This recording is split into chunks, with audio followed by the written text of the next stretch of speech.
నమస్తే, నేను Prem. Welcome to Khyati connects. ఒకసారి ఊహించుకోండి, మీ తాతగారి కాలం నుంచి ఉన్న భూమి, అన్ని డాక్యుమెంట్లు మీ దగ్గరే ఉన్నాయి. ఒక్కసారిగా ప్రభుత్వం కొత్త విధానం తీసుకొస్తే ఆ భూమి మీద మీ హక్కు మరింత బలపడుతుందా, లేక కొత్త సమస్యలు వస్తాయా? గత ఎన్నికల్లో ఆంధ్రప్రదేశ్లో బాగా వినిపించిన పేరు ల్యాండ్ టైటిలింగ్ యాక్ట్. ఇప్పుడు మరో కొత్త పదం వినిపిస్తుంది, పీపీపీ మోడల్లో ల్యాండ్ రిజిస్ట్రేషన్. పేరు మాత్రమే మారిందా, లేక మొత్తం సిస్టమ్ మారబోతుందా అని చాలా మంది అనుకుంటున్నారు. ఈ వీడియోలో ఎవరు మంచి ఎవరు చెడు అని కాదు, ఒక సాధారణ భూ యజమాని కోణంలో అసలు ఈ రెండు విధానాల మధ్య తేడా ఏంటి, లాభం ఎక్కడ, రిస్క్ ఎక్కడ అనే దాన్ని చాలా సింపుల్గా అర్థం చేసుకుందాం. ముందు రిజిస్ట్రేషన్ అంటే ఏంటి? ముందు ఒక విషయం క్లియర్ చేసుకుందాం. మనం భూమి కొంటే రిజిస్ట్రేషన్ ఆఫీస్కి వెళ్తాం, డబ్బులు కడతాం, డాక్యుమెంట్ రిజిస్టర్ అవుతుంది. కానీ రిజిస్ట్రేషన్ అయిందంటే ఆ భూమికి సంబంధించిన అన్ని వివాదాలు ముగిసిపోయినట్ట కాదు. ఎందుకంటే రిజిస్ట్రేషన్ అనేది ఒక లావాదేవీ జరిగినట్టు ప్రభుత్వం నమోదు చేయడం మాత్రమే. కానీ అసలు యజమాని ఎవరు? పాత కేసులు ఉన్నాయా? ఎవరైనా కోర్టులో ఛాలెంజ్ చేస్తారా? అవి వేరే విషయాలు. అందుకే భారత్లో ఇప్పటికీ చాలా భూ వివాదాలు కోర్టులో ఉన్నాయి. ల్యాండ్ టైటిలింగ్ యాక్ట్ అసలు ఎందుకు వచ్చింది? ఇక్కడే జగన్ ప్రభుత్వం ఒక కొత్త ఆలోచనను తీసుకువచ్చింది. రిజిస్ట్రేషన్ మాత్రమే కాదు, ప్రభుత్వమే ఒకసారి వెరిఫై చేసి ఈ భూమికి నిజమైన యజమాని వీళ్ళే అని ఒక ఫైనల్ టైటిల్ ఇవ్వాలనేది ఆ యాక్ట్ లక్ష్యం. అంటే ఇక భవిష్యత్తులో భూ వివాదాలు తగ్గాలి, బ్యాంకులు లోన్లు ఈజీగా ఇవ్వాలి, కొనే వాళ్లకు నమ్మకం పెరగాలి. ఇదే కాన్సెప్ట్. నిజానికి ఇది పూర్తిగా కొత్త కాన్సెప్ట్ కాదు. ప్రపంచంలో చాలా దేశాలు టైటిల్ రిజిస్ట్రేషన్ లేదా టోరెంట్ సిస్టమ్ అనే విధానాన్ని చాలా ఏళ్ళుగా ఉపయోగిస్తున్నాయి. ఉదాహరణకు Australia, New Zealand, Singapore, England and Wales, Ireland, కెనడాలోని చాలా ప్రొవిన్సీలు, మలేషియా వంటి దేశాల్లో ఈ తరహా టైటిల్ రిజిస్ట్రేషన్ వ్యవస్థ అమల్లో ఉంది. కొన్ని ఇతర దేశాల్లో కూడా దీనికి దగ్గరగా ఉండే వ్యవస్థలు కూడా ఉన్నాయి. అయితే ఇక్కడ ఒక ముఖ్యమైన విషయం కూడా చెప్పాలి. ఒక దేశంలో ఉన్న సిస్టమ్ని మరో దేశానికి యథాతథంగా తీసుకొస్తే అదే ఫలితం వస్తుందనుకోవడం తప్పు. ఎందుకంటే ప్రతి దేశంలో భూముల చరిత్ర, చట్టాలు, రికార్డుల నాణ్యత, కోర్టుల వ్యవస్థ, డిజిటల్ డేటా వేరువేరుగా ఉంటాయి. అందుకే ఒక దేశంలో బాగా పనిచేసిన మోడల్ మరో దేశంలో అదే స్థాయిలో పనిచేయకపోవచ్చు.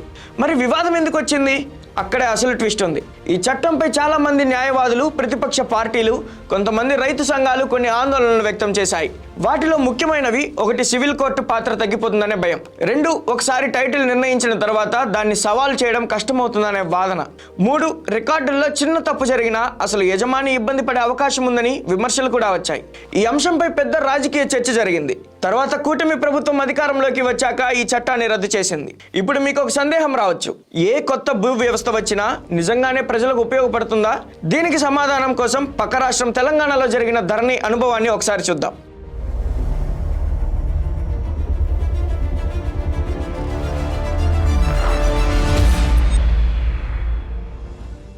ఇది పోలిక కోసం మాత్రమే. ఆంధ్రప్రదేశ్లో కూడా ఇలాగే జరుగుతుందని చెప్పడం కాదు. అవును, ఒక ఉదాహరణగా తెలంగాణలో ధరణి పోర్టల్ని చూద్దాం. ధరణి తీసుకొచ్చినప్పుడు కూడా ప్రభుత్వం చెప్పిన లక్ష్యం చాలా మంచిదే.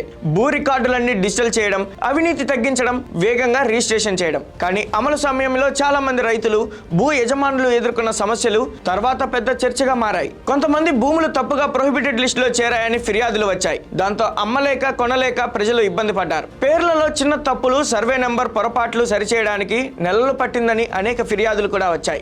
లక్షల సంఖ్యలో పెండింగ్ దరఖాస్తులు పేరుకుపోయాయని, ప్రజలు మళ్లీ కార్యాలయాల చుట్టూ తిరగాల్సి వచ్చిందని తెలంగాణ ప్రభుత్వం తర్వాత వెల్లడించింది. గ్రామ స్థాయిలో సమస్యలు వెంటనే పరిష్కరించే వ్యవస్థ బలహీనపడిందని కూడా విమర్శలు వచ్చాయి. భూ రికార్డుల డేటా భద్రత, ప్రైవేట్ ఏజెన్సీల పాత్రపై కూడా ప్రశ్నలు లేవనెత్తబడ్డాయి. నేను ఇది ఎందుకు చెప్తున్నానంటే, ఏ కొత్త భూ వ్యవస్థ అయినా, అది ల్యాండ్ టైటిలింగ్ యాక్ట్ అయినా, పీపీపీ మోడల్ అయినా, లేదా ఇంకేదైనా, కాన్సెప్ట్ కంటే అమలే ముఖ్యం. తెలంగాణలో ధరణి నుంచి వచ్చిన పాఠం ఇదే. రికార్డులు 99% సరిగ్గా ఉన్నా మిగిలిన 1% తప్పు కూడా ఒక కుటుంబానికి సంవత్సరాల ఇబ్బంది కావచ్చు. అందుకే కొత్త వ్యవస్థల్లో వేగం మాత్రమే కాదు, తప్పులు సరిచేసుకునే అవకాశం, అప్పీల్ వ్యవస్థ, డేటా భద్రత కూడా అంతే ముఖ్యం. అసలు ఇప్పుడు పీపీపీ మోడల్ అంటే ఏంటి తెలుసుకుందాం. ఇప్పుడు కొత్తగా వినిపిస్తున్న పదం పీపీపీ అంటే పబ్లిక్ ప్రైవేట్ పార్ట్నర్షిప్. చాలా మంది అనుకుంటారు, ప్రభుత్వం భూములన్నీ ప్రైవేట్ వాళ్ళకి ఇచ్చేస్తుందా? కాదు. పీపీపీ అంటే ప్రభుత్వం ఒక పని చేయడానికి ప్రైవేట్ కంపెనీల సేవలు కూడా ఉపయోగించుకోవడం. ఉదాహరణకి ఆధార్ సెంటర్లు, పాస్పోర్ట్ సేవా కేంద్రాలు, కొన్ని హైవేలు, ఇవన్నీ కూడా కొన్ని స్థాయిలో పీపీపీ మోడల్లోనే నడుస్తాయి. అంటే సిస్టమ్ ప్రభుత్వానిదే, కానీ కొన్ని సేవలు మాత్రమే ప్రైవేట్ సంస్థలు నిర్వహిస్తాయి. ల్యాండ్ రిజిస్ట్రేషన్లో పీపీపీ అంటే ప్రస్తుతం చర్చలో ఉన్న ప్రతిపాదనల ప్రకారం document scanning, data entry, appointment management, technology, customer service వంటి సేవల్లో ప్రైవేట్ భాగస్వామ్యం ఉండొచ్చని చెప్తున్నారు. కానీ చివరి అధికారిక రిజిస్ట్రేషన్, చట్టపరమైన ఆమోదం, రికార్డుల బాధ్యత ఇవి ప్రభుత్వ పరిధిలోనే ఉంటాయని ప్రభుత్వం చెబుతుంది. ఇప్పటి వరకు పూర్తి అమలు మార్గదర్శకాలు మాత్రం ఇంకా బహిరంగంగా వివరించబడలేదు. అందువల్ల ప్రైవేట్ సంస్థలకు ఎంత అధికారం ఉంటుందో తుది విధానంపైనే ఆధారపడి ఉంటుంది. ఇది భూ యజమానికి లాభమా అంటే ఒకవేళ పీపీపీ సరిగ్గా అమలైతే లాభాలు ఉండొచ్చు. ఎలా అంటే రిజిస్ట్రేషన్ త్వరగా పూర్తయ్యే అవకాశం, ఆన్లైన్ సేవలు పెరగడం, తక్కువ క్యూలు, డాక్యుమెంట్లు డిజిటల్ గా భద్రపరచడం, టెక్నాలజీ వల్ల మానవ తప్పిదాలు తగ్గే అవకాశం. ఇవి ఇందులో పాజిటివ్ అంశాలు. ఇందులో నష్టాలు ఏమిటి? కానీ ఏ పీపీపీ అయినా ఒక ప్రశ్న మాత్రం ఉంటుంది. డేటా భద్రత ఎలా ఉంటుంది? ప్రైవేట్ సంస్థలపై పర్యవేక్షణ ఎంత బలంగా ఉంటుంది? ఫీజులు పెరుగుతాయా? డేటా లీక్ అయితే బాధ్యత ఎవరిది? ఇవన్నీ ప్రభుత్వం కఠినమైన ఒప్పందాలు, పర్యవేక్షణతో నియంత్రించాల్సిన అంశాలు. పీపీపీ విజయవంతం అవుతుందా లేదా అనేది ప్రైవేట్ కంపెనీ మీద కాదు, ప్రభుత్వం ఎంత బలంగా నియంత్రిస్తుందన్న దానిపై ఆధారపడి ఉంటుంది. ఇప్పుడు సింపుల్ గా తేడా చూద్దాం. Land titling act main focus వచ్చేసి భూమి యాజమాన్యాన్ని ప్రభుత్వమే అధికారికంగా నిర్ధారించే వ్యవస్థ. పీపీపీ రిజిస్ట్రేషన్ మెయిన్ ఫోకస్ ఏంటంటే రిజిస్ట్రేషన్ సేవలను మరింత వేగంగా, టెక్నాలజీ ఆధారంగా అందించడానికి ప్రభుత్వంతో పాటు ప్రైవేట్ భాగస్వామ్యాన్ని ఉపయోగించడం. అంటే ఒకటి ఓనర్షిప్ సిస్టమ్ గురించి, మరొకటి సర్వీస్ డెలివరీ మోడల్ గురించి. ఈ రెండు ఒకే విషయం కాదు.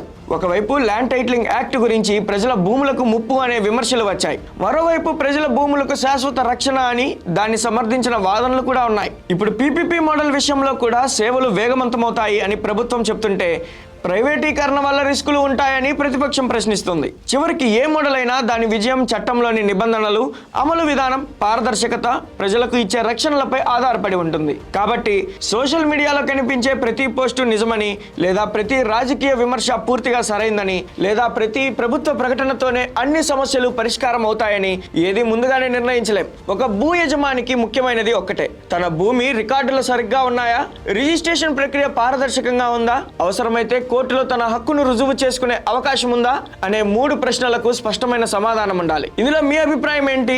భూమి యాజమాన్య వ్యవస్థను పూర్తిగా ప్రభుత్వమే నిర్వహించాలా, లేక టెక్నాలజీ, ప్రైవేట్ భాగస్వామ్యంతో సేవలను వేగవంతంగా అందించడం మంచిదా? మీ అభిప్రాయాన్ని కామెంట్ సెక్షన్ లో మెన్షన్ చేయండి.